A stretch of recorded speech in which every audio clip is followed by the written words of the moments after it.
What's good? What's good? We are back. Another episode of the Paul Pickett Podcast, aka Triple P, aka the Common Sense Podcast, your source for music, sports, politics, world events, and much, much more. So, my next guest will be tuning in all the way from Puerto Rico. He's a BKFC OG. He made his first appearance at BKFC 3. He has 11 professional bare knuckle fights under his belt. He'll be fighting Yevgeny Kurdanov, BKFC Fight Night Pechanga, January looks like 18 2025. Let's bring on the one and only Elvin El Bandito Brito. Hey, what's up, brother? How you doing?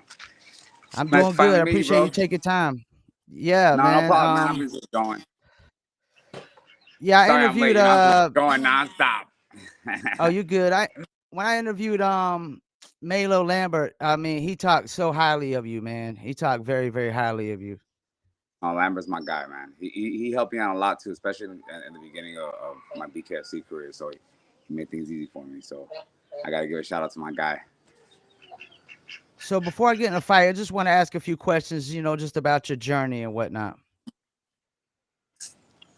So What? Bare knuckle? before that, like, did you do any combat sports before bare knuckle? Oh man, I started amateur boxing when I was 16, and I never went pro boxing, but I fought about I think 37 amateur fights, and then I did amateur MMA when I turned 21. I fought 16 fights, and then I turned pro. I got a pretty decent, like 18 fights to pro as an MMA fighter, um, and I went into bare knuckle. It was really different when I started, and kind of fell in love with it.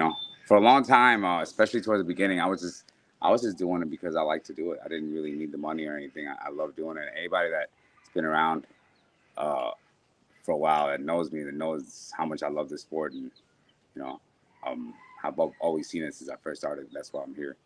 You know. So what was the process like for you getting into bare knuckle back then? Man, I just got lucky, man. I was just happened to be in the right place at the right time, and at the time they had it was BKFC 3. They had Dean Toole was a local promoter. I just happened to be sitting in his office, and he was having a conversation. He hung up the phone. He's like, "Hey, that's BKFC. I'm doing matches for him," and I asked him to put me on there. I'm like, "They'll love me. Put me on there." And I did my first fight. They brought me in to lose. I got a great knockout. It was and just after that, I just kind of fell in love with it. So you're basically gonna go down in history as the first guy to have the welterweight championship, and you defeated Caleb Harris in a back and forth war with a split decision. What was that moment like for Yeah. you? It was a great fight. We didn't even think about like the story. We didn't think about making history or anything. I was first Puerto Rican bare knuckle champion too, the only active Puerto Rican from here, and the only champion. So that was special That's what's too. up. But I didn't really think about that till after we were on the plane ride home, and I'm like, did we just make history? And coach like, yeah, and because I just love this fighting so much, especially bare knuckle. It's a special thing, for special fighters, and I remember at that instance, I called. They were still the Police Gazette. Uh-huh. Was still working with BKFC at the time, and I had Joey Beltran, I had Lorenzo, and I had Britain here, and I had all the champions. Britain she was just about to become a champion. We were all kind of on the cusp. But I was like, hey man, everybody got their Police Gazette, everybody got their BKFC belt, man. I've been grinding out here with those guys, and I would love to have. I would love for you guys to work that out, and they worked that out with me. It was actually, it was a lot of friction, but they still was able to work. I know Dave loves BKFC too. I was like, hey, I know we all have a lot of differences, but I know you love bare knuckle. I know these guys love bare knuckle. I love this. It's just, can we make this happen for me? And they did. And to me, that was more of a special occasion. I just wanted to show them that I'm a champion. And there was a lot of doubts. People, a lot of people didn't like my style, and I just want to get out there. And, me and Caleb really poured our heart out in that fight. And I hit Caleb so hard, he kept going forward, and he got me with some really good shots too. And it was all or nothing, and it was a great fight. It was a great moment for me as a fighter. It's all Uh-huh. about proving yourself, and proving that you are the best. And that night, I was the best bare knuckle fighter in the world. Nobody could beat me that night.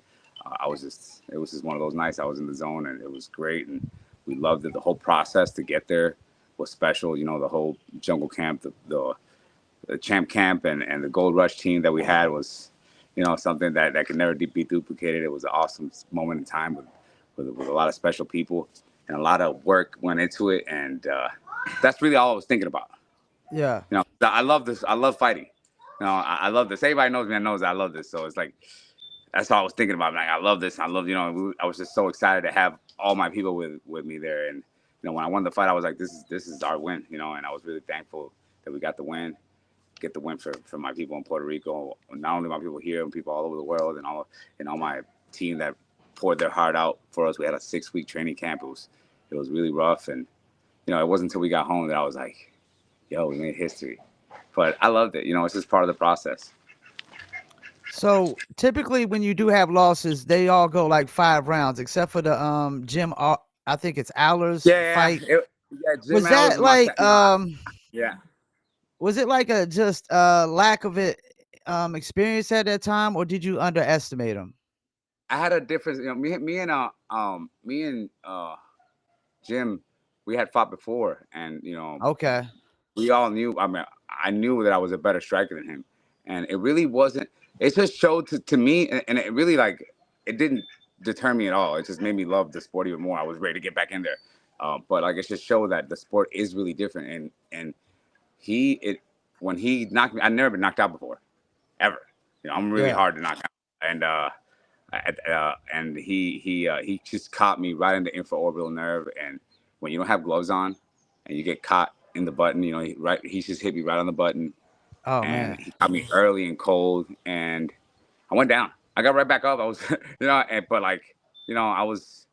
It was one of those fights where you got to respect. But bare knuckle, I always tell guys, you know, this is a crazy game we play. You know, it's a Uh-huh. madhouse. You know, it's a madhouse game, and all types of stuff could happen. You know, cuts and stuff. Anything could happen, and you have to really pay attention to the details. My last fight, I've had 11 fights. For 10 fights, I was wearing the same mouthpiece. Um, I changed. I lost my mouthpiece, Uh-huh. and I get a different mouthpiece that I never used before. I wasn't sure about it. I didn't like how it felt. I wore it. As soon as the fight started, I had a dental avulsion. My tooth got completely popped out of the socket. Luckily, it came Wow. out clean. It came out clean, and it was able to pop right back in. It's good.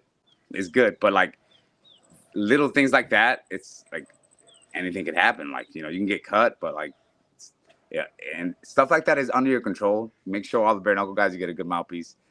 Spend the money on it; it's totally worth it. But like, there's a whole bunch of crazy stuff that could happen. You could break something in the middle of the fight. Anything could happen. It takes a lot of heart, uh, and the dynamics are different. My stance was like kind of a boxing stance. So Jake was uh, Jim. Alice was able to jet. Jim was able to just grab Yeah. me and boom, you know. And you know, I made sure from then on, and I changed my stance. I don't have that boxing stance anymore. I stand straight up. It's hard to just grab me by my neck and pull my head down. You know, we work with the goats. You know, we work a lot of the goats neck strength and we made sure we learned from that. We just took it as a learning experience. You know, when Jim knocked me out, I was like, hey man, this sport is different. I'm still learning it. I love it. You know, so like, I just want to keep going. And yeah, I came back again, fought another fight with Palomino, another decision lost. It was a close fight. And then after that, I went on a winning streak. I got my belt. And I've been having, you know, some controversial decisions here and there. My last fight was a kind of a crazy fight, crazy night. Luckily, I was able to like just push through and just fight as hard as I can through the fight. I did a lot of damage. I was at home with uh, with my opponent. Uh, Uh-huh. Lindsay. And Lindsay was, you Jake, know, yeah. the thing is with that fight is that Jake, he's a great fighter, and we knew that he was going to be prepared for the fight, and we knew that he was going to be stronger and faster and in best shape because it was, you know, he knew he was fighting a champion, and we knew it was going to make a difference. But we went in the ring, we got in there, shit got crazy, and it did make a difference. So like, you know, but Jake was ready to take the fight because like, you know, you could knock my teeth out, cut me, blind me, and if you're not ready and if you're not physically prepared, I'll still knock you out. You know, so I'm just, you know, I got to give credit to Jake for just being ready for the fight and taking me serious, and But I really, I hope, I had a good performance my last fight. I lost, Uh-huh. but you know, a lot of people are gonna underestimate me coming off a loss like that, and I'm okay with that because it's my job to go out there and prove to them that I am a champion. That's why I was able to fight 5 rounds my last fight, and my next fight I'll five rounds hurt if I have to too. But I'll also beat the shit out of you for 5 rounds straight too. If I have to, which I'm totally okay with. So I hate to bring this up when you lost the title to Luis the Baboon Palomino, but do you still feel It's all like you good. won that fight? Oh And did yeah, you feel like like that you had that him fight. figured out? Well, it's just like you got to beat the champ to be the champ. Yeah. If I'm out there, if I'm landing more punches than you, I got my hands down. I'm playing with you. I'm letting you landing your best shots. I'm laughing at you. I'm just kind of doing whatever I want in there. You're not winning. However, there's a lot of fuckery in the room that day. It is what it is. Um, Palomino, he took the belt and ran. He didn't want to rematch me. No one ever really wants to rematch me. Um, but I thought that rematch should have definitely happened. And it, you know, he was never able to defend that 65 belt because he should have never had it. He's a great 155 champion, but you know, that was a title that she had never had, and that's probably one of the fights that I should have never took. Not because of Palomino, because I know I'm better than him, Uh-huh. but because I was in Miami. Yeah, Okay. and but I can't do anything about it unless Palomino wants to fight me now. I mean, nobody wants to see me. Nobody really wants to see him fight, really. But they would love to see me beat his ass. I would, I would love to make that fight happen in Puerto Rico. That'd be great. I think it would be a great attraction. But I just, I don't. I'm the kind of guy that moves on. Like I don't care too much about rematches. I would love a rematch with Jake Lindsay, just Mhm. because I didn't get to fight the way I wanted to, and these injuries happened so early in the fight that I just didn't get to. I didn't get to perform the way I wanted to, and even though it was a good fight. So it's the only reason why I would want a rematch with Jake Lindsay. I think it'd be a great rematch anyway. I think we fought a good fight. There was a couple things we could have done different to make it a better fight. But I mean, we did look like two dogs just going at it. It was a great fight. You could tell with top contenders, and that's the only reason I would like to run that back. But other than that, man, I just move on. I got this next guy in front of me. I'm real happy. He's an aggressive guy, hard hitting dude. He likes to come forward, and it's like perfect for me. It's perfect for a guy like me. I'm just gonna piece him up, and things aren't gonna work out the way they think it is. So you fought on BKFC 3. Are you surprised at the growth you've seen in BKFC from that point to now? Oh, it's I'm not surprised because BKFC is it's just meant to be. Bare knuckle is when I fought it, I was like, bro, this is something different. This is great. And anybody MMA is different. Even in Puerto Rico, people like fighting in Puerto Rico, but like once guys start grappling, I love grappling. Uh-huh. I got a brown belt in judo. I got a purple belt in jiu-jitsu. Like I love grappling, but most or the common person doesn't understand jiu-jitsu. When they start going to the ground and when they start grappling, even standing, people kind of like But bare knuckle, everybody understands. Everybody knows what a fight looks like. Everybody knows who's winning. It's pretty obvious who's winning a fight, and it's just meant to grow. There's just something primal about it that it's really hard to equal. Once you watch bare knuckle, everything else is kind of boring.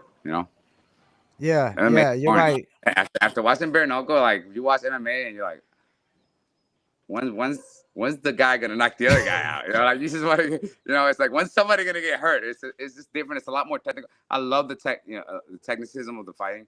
I love MMA. Don't get me wrong. Come from an MMA background, but it's just it could never be as exciting as a top level bare knuckle fight. When you got two elite level guys going in there, it's gonna be explosive and it's gonna be most of the time it's gonna be fast. You know.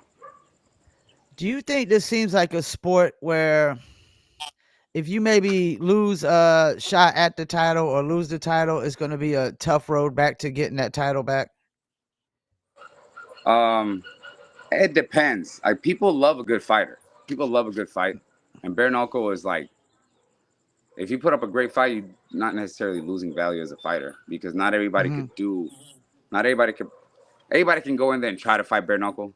Fight one or two times, but not everybody can perform and bare knuckle. You know, there's only so many people that can perform. You got like Tony and Britt and Lorenzo and me, and you know, you got the Chance Mick and all these guys that can go out there. There's a whole bunch of guys out of the Yeah. whole. There's a big body of bare knuckle fighters, but there's Yeah. guys that it takes a certain person to you know to do this sport. And I think the fighters make the sport. You know, once you get one, if you're a good enough fighter and you're exciting, uh, you can come right off of the loss and come back again as long as you don't get hurt too bad. You know, as long as you can come out there and perform. If you're losing back to back to back to back, nobody can side with a loser. But if you can be an exciting fighter, people always come and see you fight. You can make a whole career. You know, they've done it in boxing, MMA, and all these different sports. This sport is no different. If you're an exciting fighter, people are gonna want to see you fight. Yeah, and I think that Tony Soto and Franco Tanaglia fight kind of raised the bar on performance level. Oh yeah, exactly. Those guys getting their teeth knocked out, they're not gonna quit. You know. Now, do you feel like 10 years from now, people will say Elvin Brito is one of the true pioneers of this sport? Yeah, I'm not done yet, but I'm hoping to lay the foundation for to keep working. The reason I love this sport so much is because when I first got here, I felt like the sport needed somebody like me who actually loved the sport, appreciated it for what it was, and we're trying to build a whole style, a sustainable style for this fighting. You know, I have 11 fights. Most guys can only fight 1 or 2 times. Even if they're good fighters, they're exciting fighters, they get so much damage. Once they get to like 6 fights, it's like, oh, it's really hard to have a sustainable style, exciting style that you can just keep pumping out fights. And we want to show that there is a way to do it right. And Yeah. I want to, as far as pioneering the sport, we want to be the guys that help write the book on how this is supposed to be done.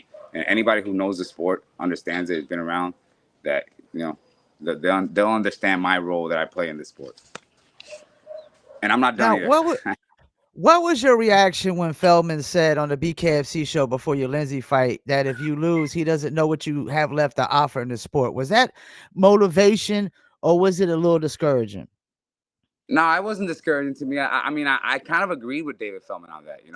I was really disappointed when I lost the fight, and it really wasn't until I watched it that I was like, okay, at least I fought hard. Because I was dealing with a Yeah. lot of shit in there.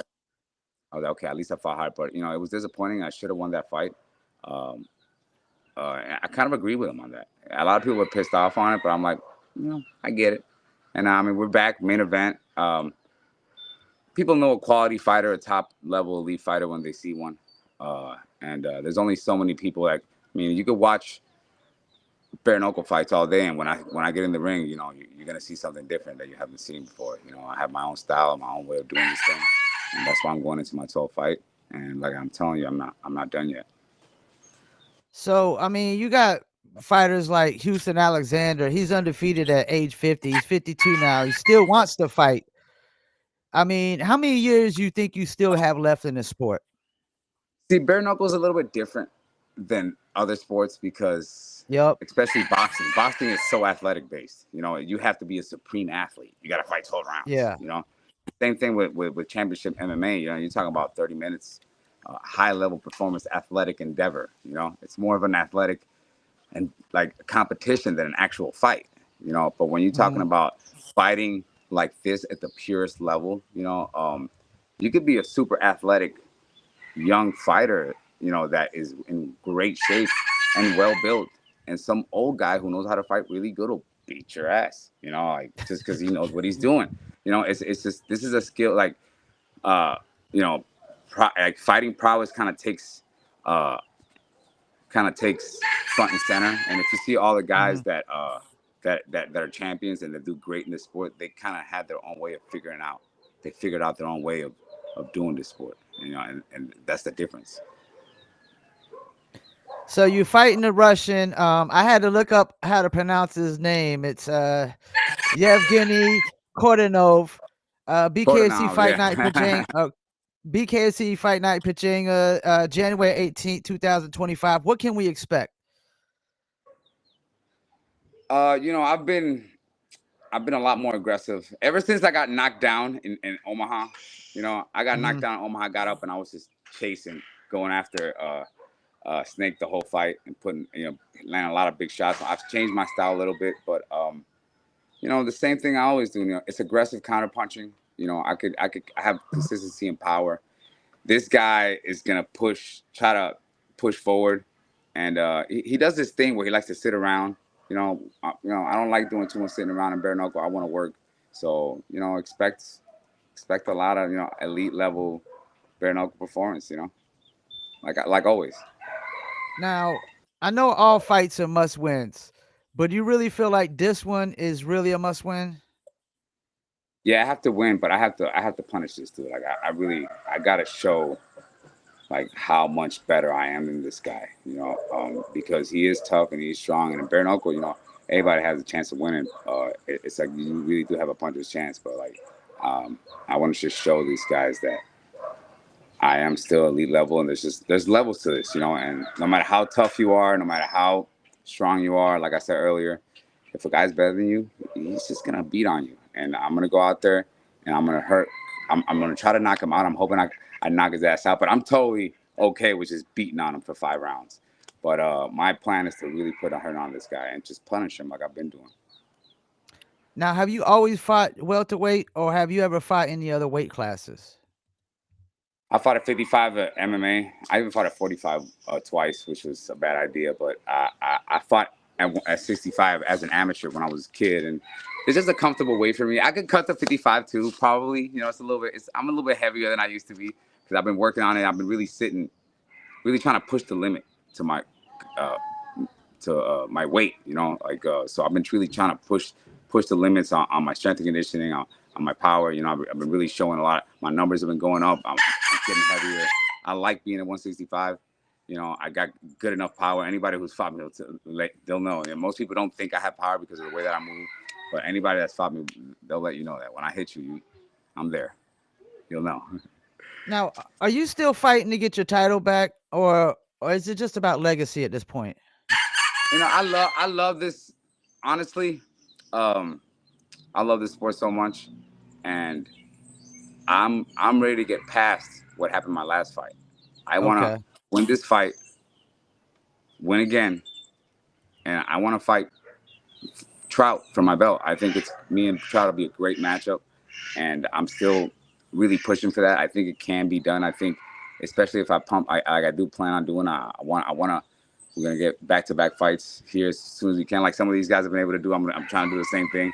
I've really been having a lot of problems just getting a good rhythm with fights. I have 11 fights, but if they would let me fight, I'd probably have like 20.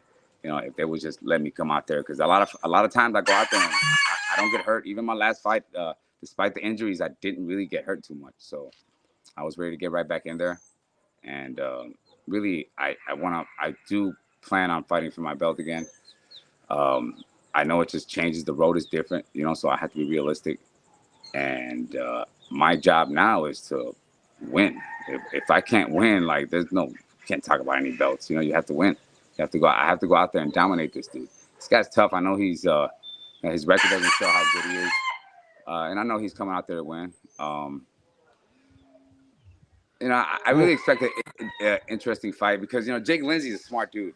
Uh, when I hit him, he's like, okay, let me back up. But I think this guy, when I hit him, he's gonna push forward. So I think this is gonna make an exciting fight, and I'm ready to see how he reacts to it. I'm ready for anything.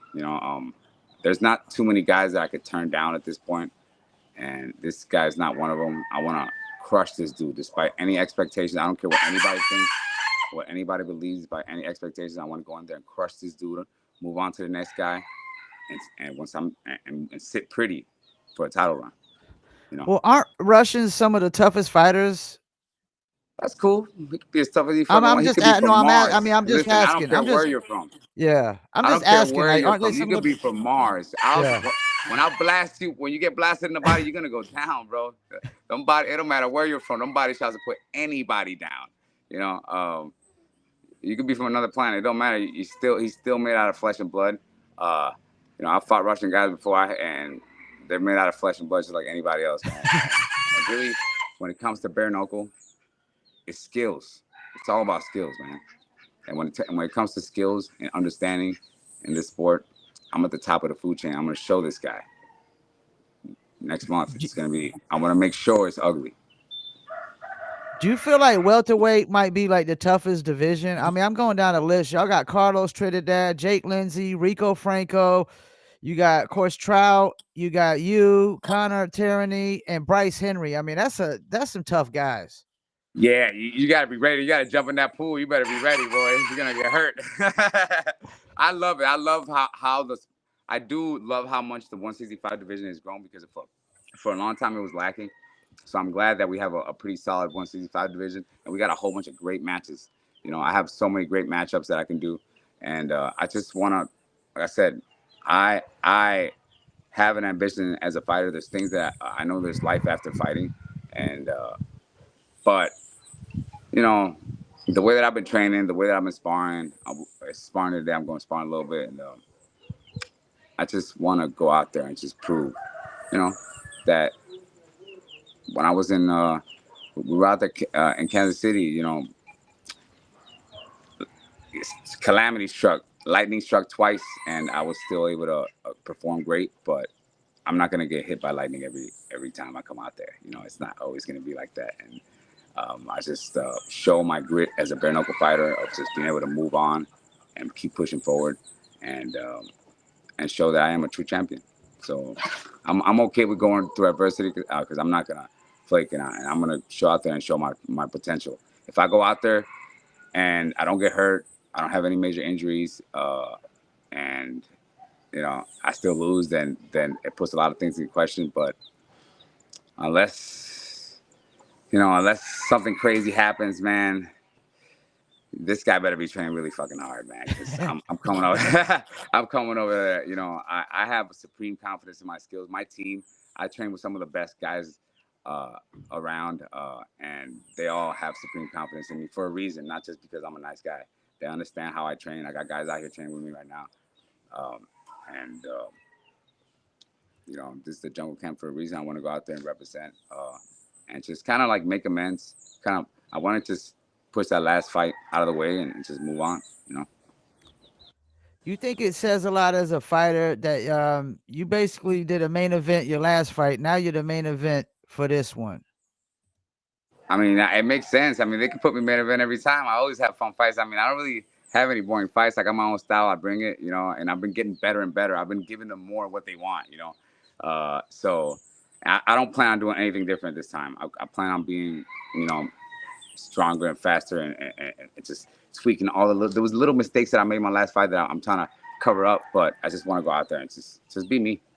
If it's me out there, it's going to be a fun fight, going to be a bloodbath, and then, go out there, celebrate, be fun. What's typically a day in the life in Puerto Rico for you?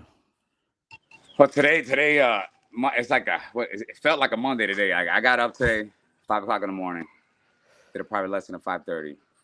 Got done with that, went up to the property, fed my goats, my chickens, my dogs, came back down, took my son up to school, went and picked up the guys, did our sprint stuff, did our sprints, a workout that we did this morning because we sparring this weekend, today. And then I took them back, went straight to work, worked a couple hours over there, finished that, went and got my boy, took him home, went back up, got to feed the animals twice a day, went back, fed the animals, got all this stuff wrapped up, got together, cleaned up, put a shirt on so I could do my interview. And then once I'm done with you, I'm going to go pick up the guys over here and go sparring, man. Like, it's just a nonstop grind, anybody who knows, who's been out here, I have some guys out here come train with me, and they know how it's just, especially when it's training, you just go, go, go. I'm okay with it. Keeps me honest, keeps me focused. As soon as my feet touch the ground, I know exactly where I'm going, exactly what I'm doing. So, I'm just thankful. So that's a rooster in the background that's going off? Yep.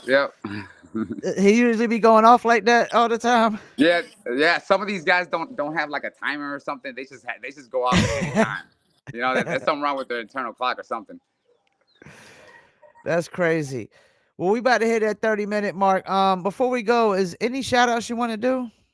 I got a shout out to my team, but I also got a shout out to Rasha, awesome sponsor. They've been helping me out a lot. They're great technology, and they're great people. And check out Rasha if you guys get a chance.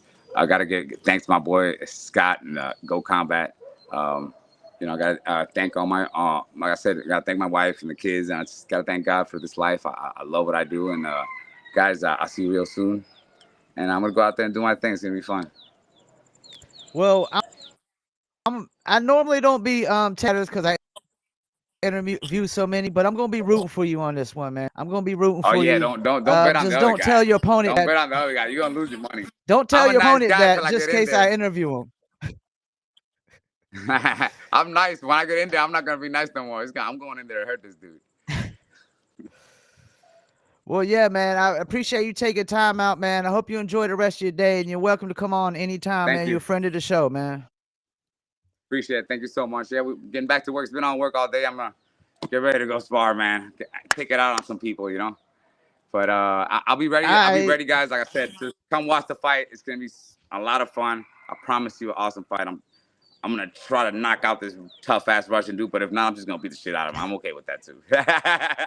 all right. Well, you enjoy the rest of your day, man. Thank you, brother. Thank you. All right. It's nice meeting you. Peace. You too. Thanks. Well, there you have it. Elvin El Bandito Brito is gonna be fighting the Russian BKFC Pechanga Fight Night, January 18, 2025. Yevgeny Kardinov. I might have butchered his name, but if we interview him sometime later down the line, he'll straight me on that. I'm pretty sure he will. But I can't wait. Make sure y'all tune in. That's January 18th, 2025, BKFC Fight Night Pechanga, Elvin Brito, and Yevgeny Kordonov. Appreciate y'all tuning in. Another episode of Paul Pickett Podcast. Peace. And I'm out.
Hey, what up, man? You just try to call? Yeah, man. Anytime, man. I appreciate you, man. I was gonna start ranting and shit. I love this shit. So